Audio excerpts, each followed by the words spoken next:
Buenas noches desde Bruselas, donde a esta hora se concentra todo el poder político de las democracias occidentales. El presidente de los Estados Unidos, los líderes europeos, los líderes de la OTAN, los dirigentes del G7 están aquí para enviar un mensaje de unidad principalmente a Moscú, pero también de alguna manera a China, la gran superpotencia en la que Rusia trata de buscar apoyos.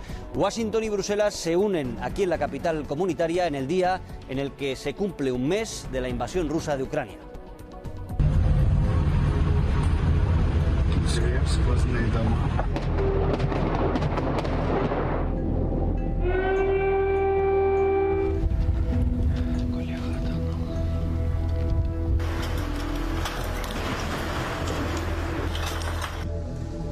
Yes, that camera.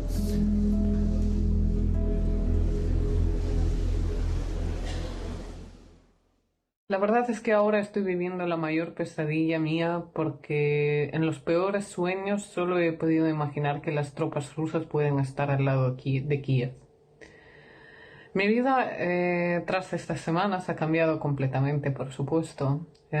Por ejemplo, ya sé diferenciar las explosiones de defensa aérea, ya sé diferenciar cuando trabaja la artillería. Y, por supuesto, desafortunadamente sé cuando un misil alcanza su objetivo.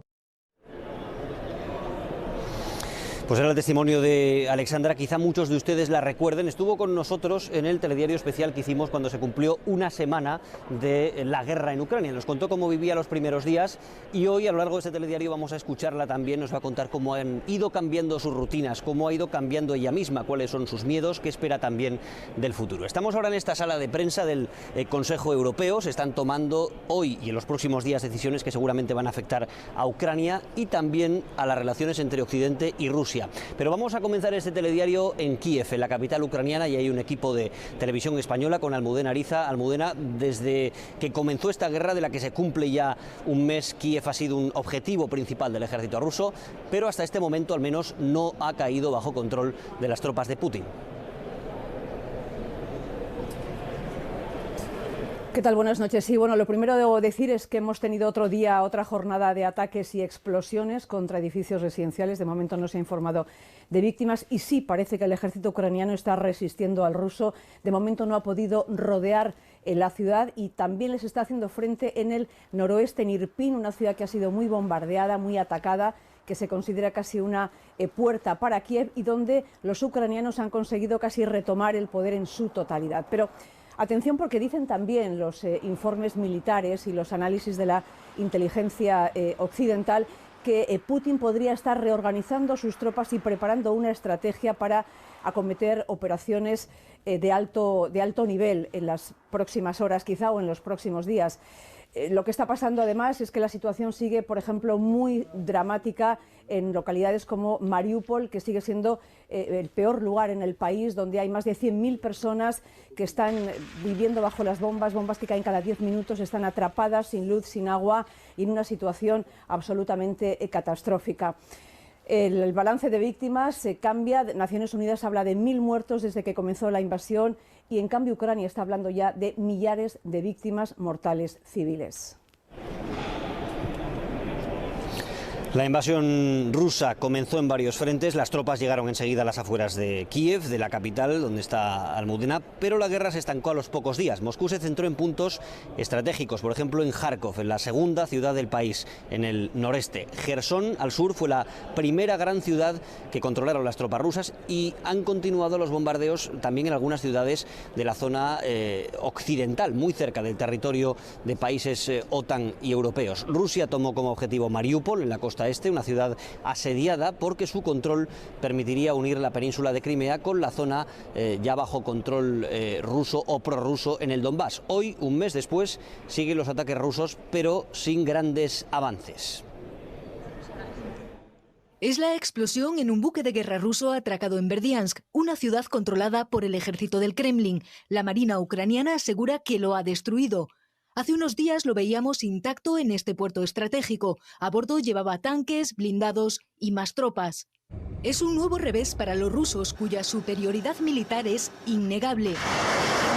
Pero esta guerra ya ha cumplido un mes sin un claro ganador. Moscú mantiene bajo asedio a varias ciudades, como Kiev, la capital. Allí han bombardeado barrios residenciales. Estamos fuertes, animados, dice Anton, y así seguiremos hasta el día de la victoria. Andriy tiene más dudas.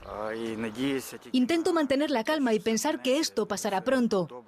Los rusos avanzan, pero despacio. Por ahora solo han conseguido tomar una capital provincial, Jersón. Estas son las consecuencias del último ataque contra Kharkov. La segunda ciudad más grande del país ha estado en su punto de mira desde el principio. Pero la más castigada es Mariupol. 100.000 personas siguen allí sin agua, sin calefacción, sin apenas comida. Y se forman colas gigantescas como estas para conseguir algo de ayuda.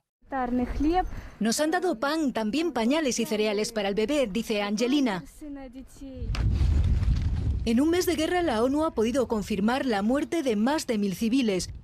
Otros 1.600 están heridos, pero saben que podrían ser muchos más porque faltan datos de ciudades cercadas a las que ahora es imposible entrar. Vamos. Eran algunas imágenes de lo que ha ocurrido en el día de hoy aquí en Bruselas, algunas de esas imágenes, de esas reuniones. Estamos con nuestra corresponsal, con Marta Carazo, aquí en Bruselas. Hola, Marta. ¿Qué tal, Carlos? Estamos viendo una especie de supercumbre o de 3 cumbres simultáneas al mismo tiempo. Es algo que no es tan frecuente aquí en Bruselas. Podemos decir que se está simbolizando de alguna manera el vigor de esa relación transatlántica entre Washington y sus aliados aquí al otro lado del charco.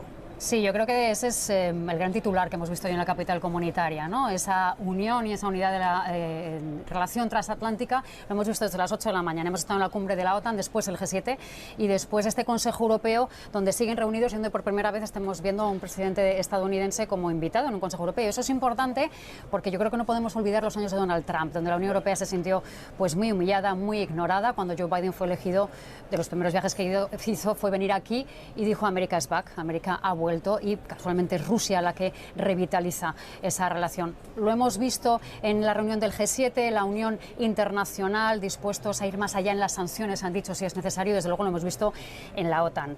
Unidad frente a Ucrania, unidad frente a Rusia, perdón, unidad en apoyo a Ucrania y unidad para presionar mandando más tropas al flanco este y para prepararse ante un posible ataque con armas químicas. También han coincidido Jens Stoltenberg y Joe Biden en eso. La situación es peligrosa, dicen, y hay que prepararse. Van a enviar armamento de protección a los ucranianos y esto puede cambiar el curso de la guerra. Joe Biden incluso ha ido un poco más allá en esa presión, yo diría, porque apuesta incluso por proponer que Rusia salga del G20. Así que unidad y muchos mensajes políticos, militares y de todo tipo y aquí en Bruselas, diplomáticos también. Ha estado cubriendo esa cumbre de la OTAN, esa reunión extraordinaria. Esos son los principales titulares que deja.